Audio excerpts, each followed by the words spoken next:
What has Ghislaine Maxwell gotten up to again?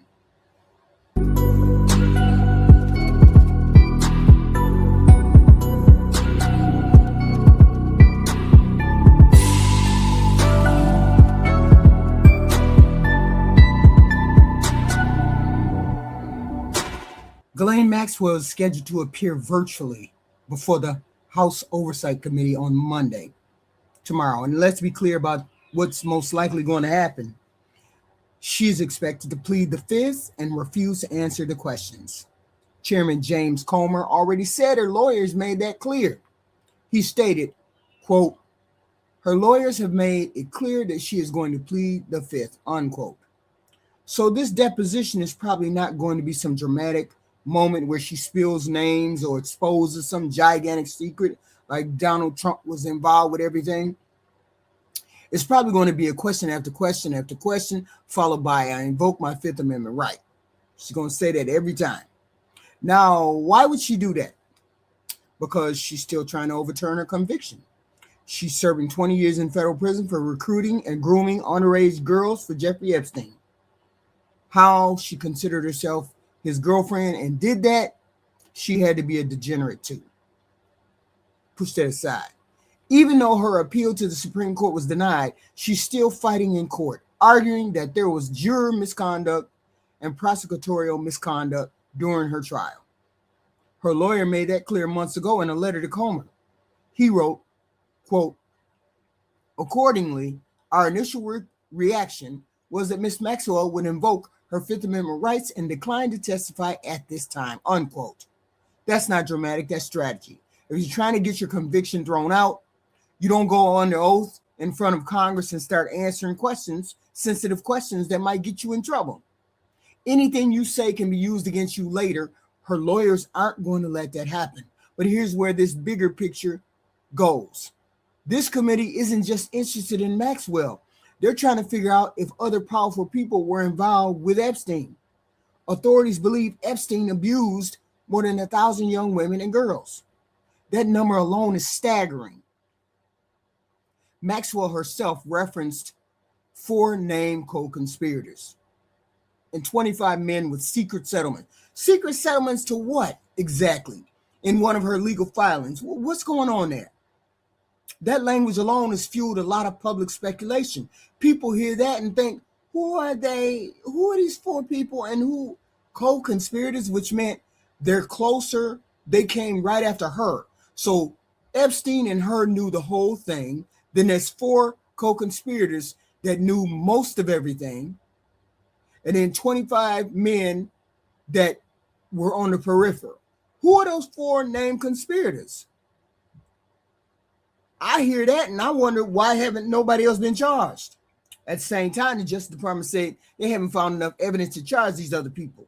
Deputy Attorney General Todd Blanche said they've reviewed massive amounts of material, including emails, correspondence, and disturbing photos. But they say it's not enough to bring new criminal charges. So now you have 2 realities happening at once.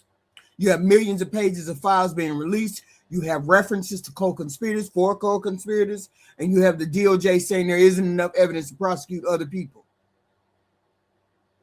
That gap is where we get pissed off at because I don't believe you. Then you add in the document release issue, releasing documents, and then you got all this redaction.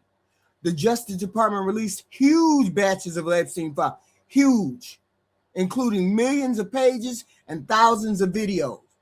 But then they had to pull back thousands of files because victims and their lawyers pointed out that identifying information hadn't been fully redacted. But they made sure they redacted the names, though, of these 4 co-conspirators.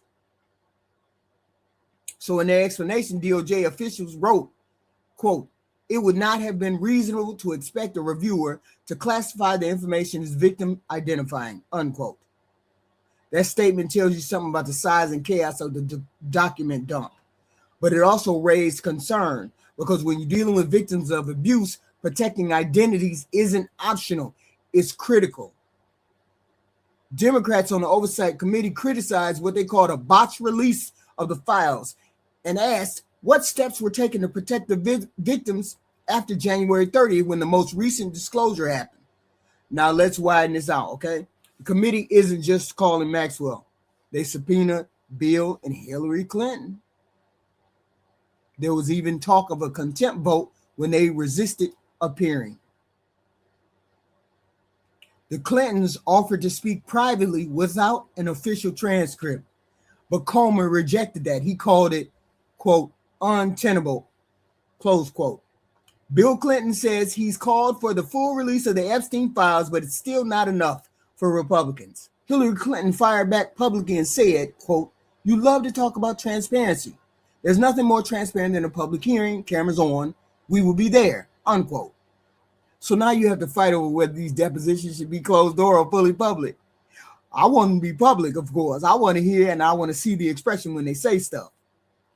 Comer says transcripts and video will be released afterward. Yeah, after y'all done did the edit and all that good stuff. The Clintons say if transparency is the goal, then put cameras in front of the room from the beginning. And then you have lawmakers like Nancy Mace suggesting that Maxwell pleading the fifth could mean she doesn't want to implicate powerful people. She said it may amount to quote, not wanting to cross the rich and powerful people she trafficked these children to, unquote. That's a political interpretation layered on top of legal move. Invoking the fifth doesn't prove that theory, but it does leave space for it. So what really happened here? On the legal side, Maxwell's protecting herself. That's predictable. She got to. On the congressional side, lawmakers are trying to show they're pushing for answers. Republicans really don't want no answers. They don't want nobody to say nothing crazy about Trump. On the Justice Department, they're saying they've reviewed the evidence and haven't found prosecutorial cases beyond what's already happened. We don't believe you.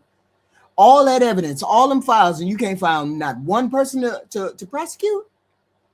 In the middle of all of this is public frustration. We all frustrated. People see references to co-conspirators, four co-conspirators, and you co-conspirators mean they did something wrong, just like these two, like Ghislaine and Epstein. So if they're co-conspirators, they should be charged with something, right? They see millions of documents. They see powerful names connected socially to Epstein. We all do, and they want clarity. We want clarity, but clarity doesn't always come in dramatic moments. It often comes in slow procedural steps. A deposition where people plead the fifth isn't flashy, it's controlled, it's strategic, it's caution. Monday's deposition, tomorrow's deposition, probably won't give the public what it emotionally wants, but it does show that the investigation isn't closed. Congress is still pushing, subpoenas are still going out, files are still being reviewed. The tension now is between constitutional rights and public accountability. Maxwell has the right to remain silent, of course. Congress has the authority to ask questions. The DOJ has to decide what meets the legal standards for charges. Those three systems don't always move at the same time, and they don't always satisfy the same expectations. What we're likely to see tomorrow is not explosive testimony, but a procedural moment that keeps the pressure on. And whether that pressure leads to more disclosures, more charges, or simply more debate remains to be seen. That's where we stand right now. Please hit the like, share, and subscribe. We are trying to get to 10,000 subscribers. I would appreciate it, and I am HQ.